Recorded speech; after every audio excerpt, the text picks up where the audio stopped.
Yaşıl enerji artıq hər kəs üçün əlçatan olur. Dövlət tərəfindən ayrılan yeni subsidiyalar və qrantlar həm məktəblərdə, həm də xəstəxanalarda enerji itkisinin qarşısını alacaq. Bu təkcə qənaət deyil, həm də gələcəyə yatırımdır. Enerji Effektivliyi Fondunun təqdim etdiyi bu yeniliklərin detalları barədə. Enerji Effektivliyi Fondunun vəsaiti hesabına bir sıra stimullaşdırıcı tədbirlər həyata keçiriləcək. Bunlardan biri müvəkkil kredit təşkilatları vasitəsilə güzəştli kreditlərin verilməsidir. Enerji məsələlərini tənzimləmə agentliyinin Enerji Səmərəliyi Departamentinin direktor müavini Şahin Məhərrəmli deyir ki, bu imkan həm fərdi yaşayış evləri, həm də təsərrüfat subyektləri üçün nəzərdə tutulur. Binalarda istilik izolyasiyasının tətbiqi, aktiv istehlakçılar tərəfindən damüstü günəş panellərinin quraşdırılması, off-grid rejimli bərpa olunan enerji mənbələrinin tətbiqini, yüksək effektivli işıqlandırma sistemlərinin quraşdırılmasını misal çəkə bilərik.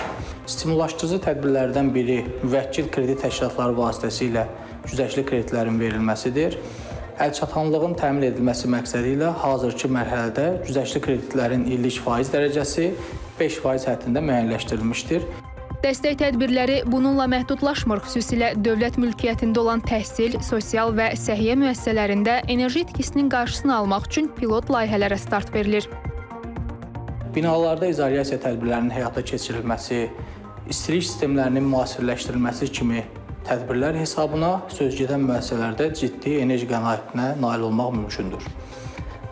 Digər stimullaşdırıcı tədbirlər isə subsidiyaların verilməsi və qrantların ayrılmasıdır. Subsidiyalar hesabına enerji effektivliyi üzrə tədbirlərin bir hissəsinin maliyyələşdirməsi nəzərdə tutulur. Subsidiyalardan əsasən məcburi enerji auditi subyektləri və dövlət mülkiyyətində olan sosial, təhsil və səhiyyə müəssisələrinin qeyri-yaşayış binaları üzrə idarəedici təşkilatlar yararlana bilər. Bununla yanaşı, ali təhsil müəssisələrində və elmi tədqiqat institutlarında enerji effektivliyi sahəsində aparılan elmi araşdırmanın və tədqiqatların təşviqi məqsədi ilə qrantların ayrılması da nəzərdə tutulub. Bütün bu addımlar ölkəmizdə enerji resurslarından daha səmərəli istifadə olunmasına və ətraf mühitə mənfi təsirlərin azaldılmasına xidmət edir. Bəyim Mahir qızı, Rüfət Əliyev, Aysən Ələkbərova, İTV Xəbər.